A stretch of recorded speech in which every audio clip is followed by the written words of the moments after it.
نحمدہ و نصلی علی رسولہ الکریم، اما بعد۔ محترم سامعین کرام، آج آپ نے 16واں پارہ مکمل سماعت فرمایا، جس میں سورۃ الکہف کا کچھ حصہ، سورۃ المریم اور سورہ طٰہٰ مکمل بیان کی گئی ہے۔ سورہ کہف قرآن پاک کا 18واں سورہ تھا، جس میں 12 رکوع اور 110 آیات ہیں، 1583 الفاظ ہیں اور 6425 حروف ہیں۔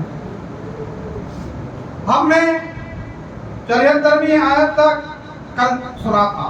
آج 75ویں آیت سے انشاءاللہ آپ کے سامنے پیش کیا جائے گا، جس میں موسیٰ اور بزرگ خضر کے درمیان ہونے والے مختلف حالات کا خلاصہ بیان کیا گیا۔ خضر نے ایک دیوار کی مفت میں مرمت کر دی، موسیٰ علیہ السلام معترض ہوئے، خضر نے جدائی کی بات کی، موسیٰ صبر کا اعادہ کیا۔ آخر میں ان تینوں واقعات کے اسباب بیان کیے گئے ہیں کہ کشتی کو معیوب اسی لیے بنایا گیا کہ ایک بادشاہ ہر اچھی چیز کو ہتھیا لیتا تھا۔ معیوب بنانے کے سبب وہ کشتی بچ گئی۔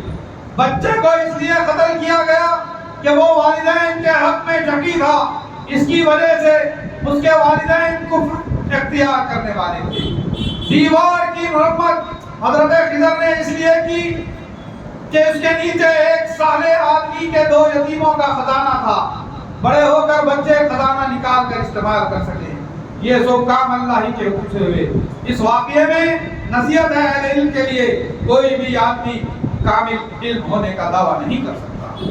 پھر ذوالقرنین کا تذکرہ کیا گیا ہے، جنہیں اللہ نے تمام تر نعمتوں، اسباب و وسائل اور شرق و غرب کے وسیع اقتدار سے سرفراز فرمایا تھا، جو ظلم و زیادتی سے باز رہنے کی تلقین کرتا تھا اور رعایا کے ساتھ عدل و انصاف کیا کرتا تھا۔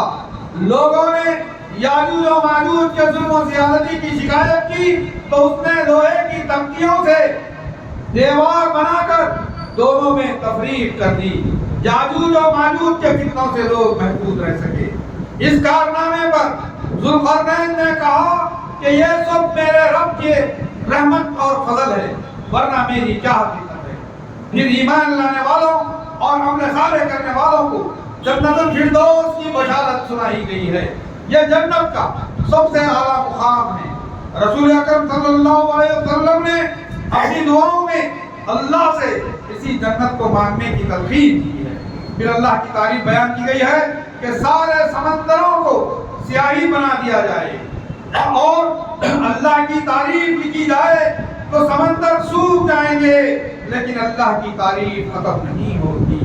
پھر رسول اکرم صلی اللہ علیہ وسلم کی بشریت کا اعلان کیا گیا ہے اور بتایا گیا ہے کہ اللہ اکیلا ہی معبود حقیقی ہے، لہذا اللہ سے ملاقات کی امید رکھنے کے لیے عمل صالح کرتے رہیں اور اللہ کی ذات کے ساتھ کسی کو شریک نہ کریں۔ یہاں الحمدللہ سورہ کہف مکمل ہوئی۔ پھر ہم نے سورہ مریم جو مکی سورت ہے اس کی سماعت فرمائی، جس میں 98 آیات۔ یہ قرآن پاک کا 19واں سورہ ہے، اس میں 6 رکوع ہیں، 972 الفاظ ہیں، 3835 حروف ہیں۔ اس میں مریم علیہ السلام کا تذکرہ کیا گیا ہے، اسی لیے اس کا نام سورہ مریم رکھا گیا۔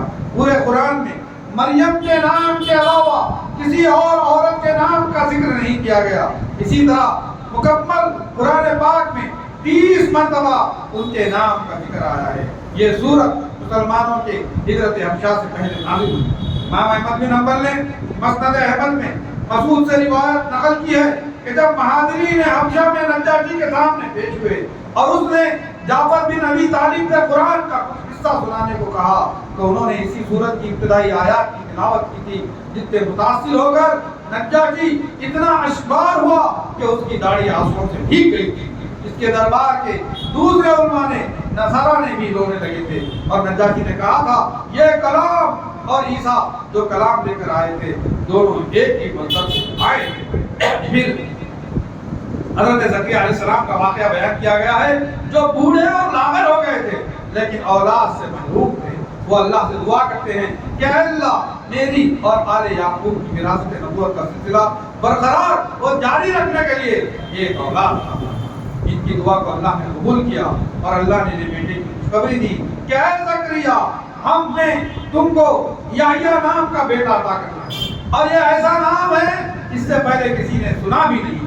زکریا علیہ السلام متعجب ہوئے تو اللہ تعالیٰ نے کہا یہ ہمارے لیے بہت آسان ہے۔ پھر یحییٰ کو حکم دیا گیا کہ وہ کتاب کو لازم پکڑیں اور نرم روی اختیار کریں اور زکوٰۃ دیتے رہیں، والدین کی فرما برداری کرتے رہیں اور تم پر سلامتی ہو تمہاری پیدائش و موت اور قیامت کی۔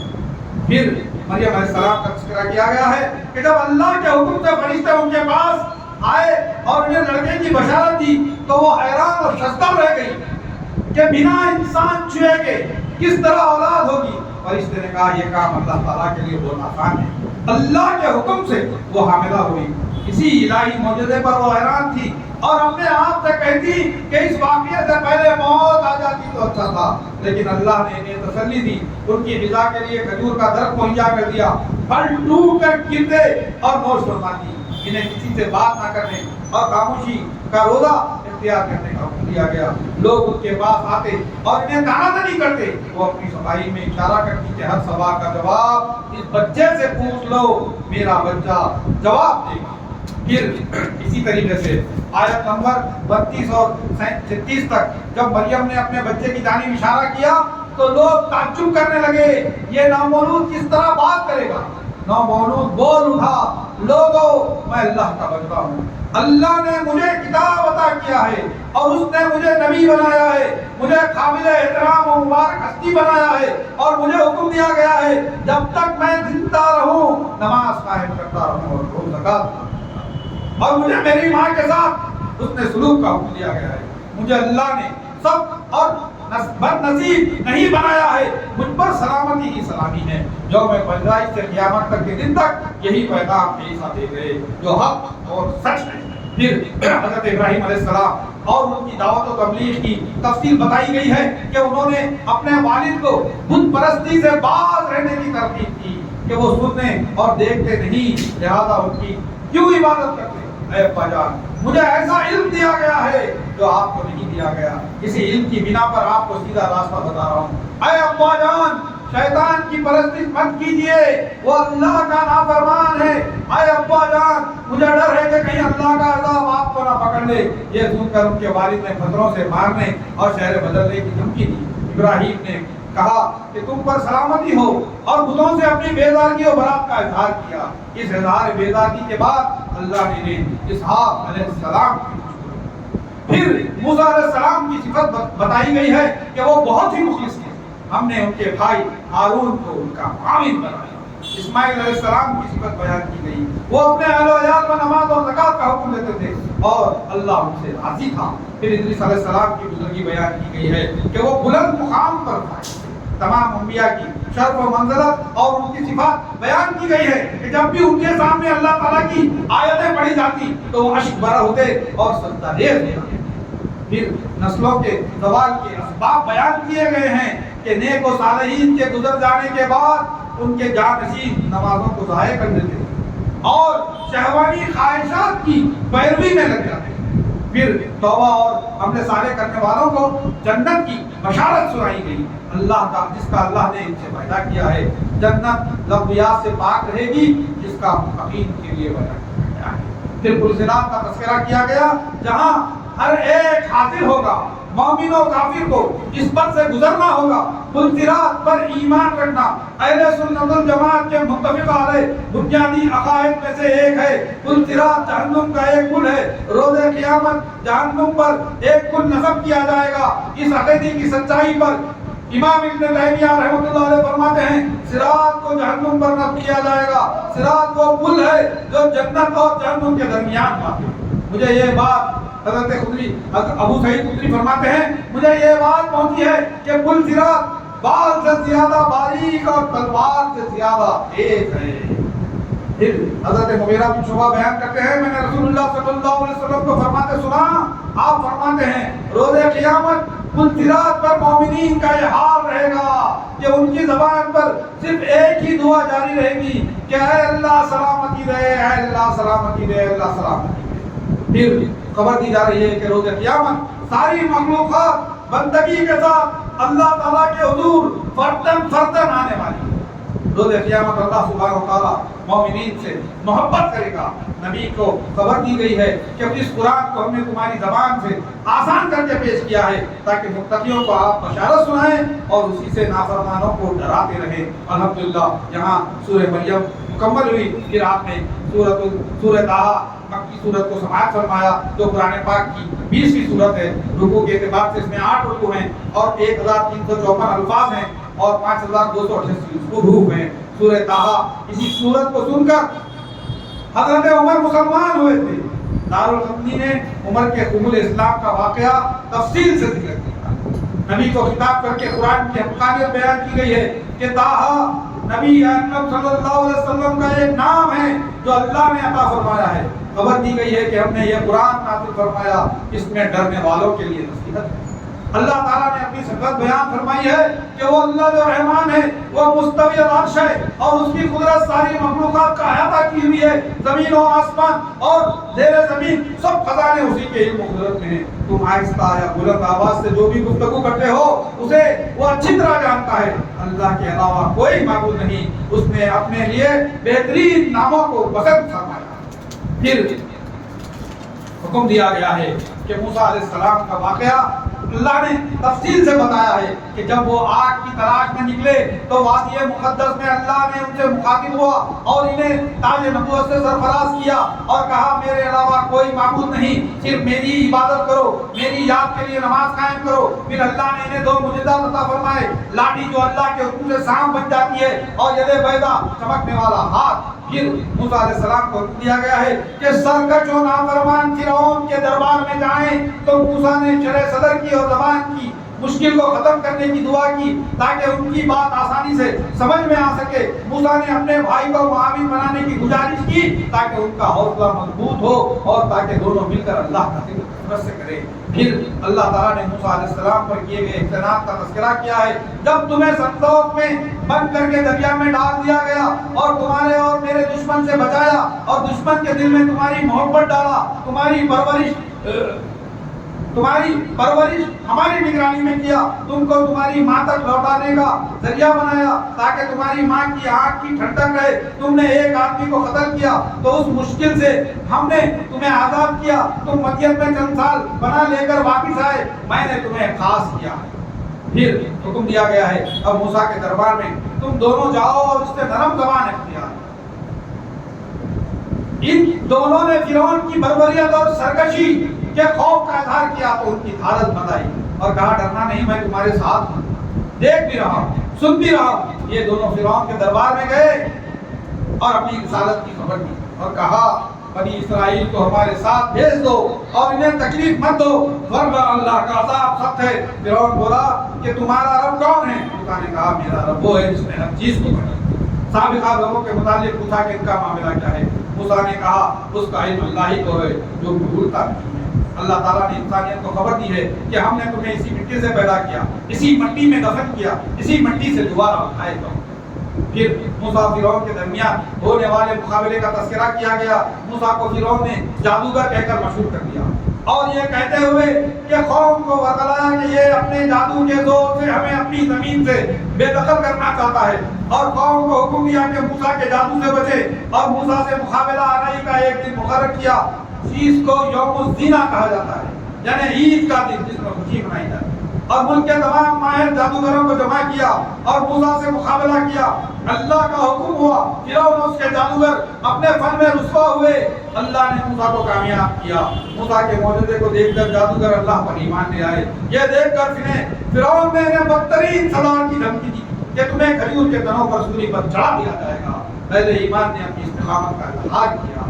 اللہ خبر دے رہا ہے جو بھی مجرم بن کر اللہ کے پاس آئے گا اسے عذاب دیا جائے گا اور جو ایمان لائے گا عمل صالح کرے گا اس کو بہترین بدلہ ملے گا۔ پھر موسیٰ علیہ السلام کو حکم دیا گیا ہے کہ وہ بنی اسرائیل کو لے کر ہجرت کرے. جب یہ ہجرت کرنے لگے تو فرعون اور اس کا لشکر ان کے تعاقب میں نکلا.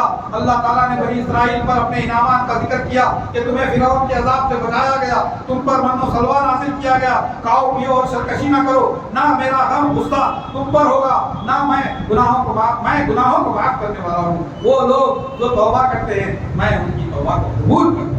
پھر بنی اسرائیل کی گمراہی کا تذکرہ کیا گیا ہے کہ سامری نے ایک بچڑا بنا کر اس میں اپنے جادو کے ذریعے آواز پیدا کی اور بنی اسرائیل سے کہا کہ یہی موسیٰ و ہارون کا رب ہے, لہذا اسی کی پوجا کرو. انہیں شرک پر لگایا اور انہیں اس سے باز آنے کی ہارون نے تلقین کی.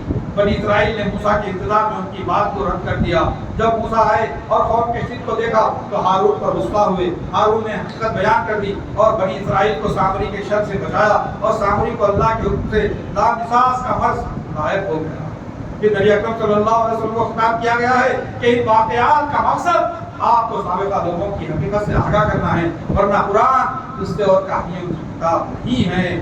پھر پہاڑوں کی حقیقت بتائی گئی ہے کہ وہ آپ سے پہاڑوں کی نسبت سوال کرتے ہیں تو آپ کہہ دیں کہ ان بلند و بالا بھاری بھرکم پہاڑوں کو میرا رب ریزہ ریزہ کر کے اڑا دے گا اور زمین کو بالکل ہموار صاف چٹر میدان کر کے چھوڑے گا, جس میں تو نہ کہیں موڑ توڑے گا نہ پوچھ نیچ باقی رہے گی. پھر رب الجلال والاکرام نے فرمایا کہ قیامت کے دن روز قیامت لوگ پکارنے والے کے پیچھے چلیں گے جس میں کوئی کمی نہ ہوگی اور اللہ رحمان کے سامنے تمام آوازیں پست ہو جائیں گی سوائے گزر کے تمہیں کچھ بھی سنائی نہیں دے گا. پھر خبر دی جا رہی ہے کہ روز قیامت اللہ کے حکم کے بنا کسی کو بھی شفاعت کا حق نہیں دیا جائے گا. ہاں اللہ تعالیٰ جس سے راضی ہوگا اسی کو حق شفاعت دیا جائے گا. قرآن مجید کا اعزاز بیان کیا گیا ہے کہ اس قرآن میں ہم بار بار وجیہیں بیان کی ہیں تاکہ لوگ ڈریں اور نصیحت. آپ قرآن پڑھنے میں پھر حکم دیا گیا کہ آپ قرآن پڑھنے میں جلدی نہ کریں اس سے پہلے کہ تیری طرف جو وحی کی جاتی وہ پوری کی جائے. ہاں یہ دعا وقل رب زدنی علما پر پروردگار میرا علم بڑا پڑھتے ہیں.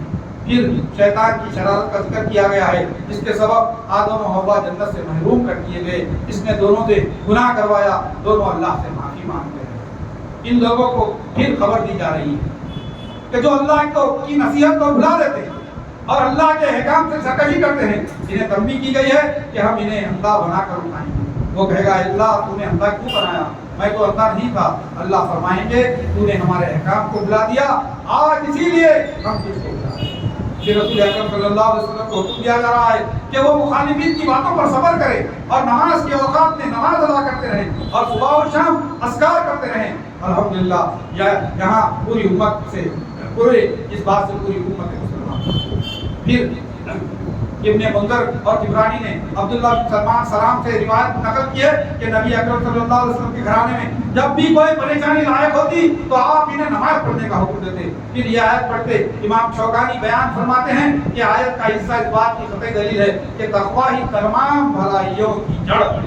پھر حکم دیا گیا ہے کہ دنیا کی ظاہر پرستی کی جانب راغب نہ ہو چونکہ یہ باعث فتنہ ہے. اللہ کی ادا کرتا روزی ہی بہترین روزی ہے. پھر فرمایا گیا پابندی کے ساتھ نماز کو قائم کرنے کا حکم اللہ نے دیا اور خبر دی گئی ہے کہ آخرت ہی متقین کا ٹھکانہ ہے, مقام ہے. الحمدللہ یہاں 16واں پارہ مکمل ہوا. انشاءاللہ کل 17ویں پارے کی انشاءاللہ آپ کے سامنے ترجمہ اور تفسیر و خلاصہ پیش کرنے کی کوشش کریں گے.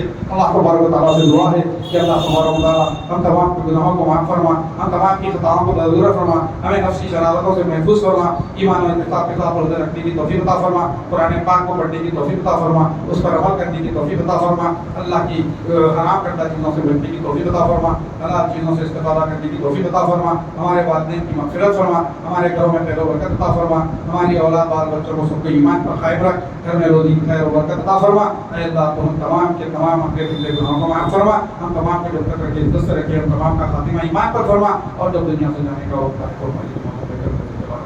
اللہ محمد رسول اللہ نبی و صلی فرما. سبحان ربک رب العزت عما یصفون وسلام علی المرسلین والحمد للہ رب العالمین. السلام علیکم و رحمۃ اللہ وبرکاتہ.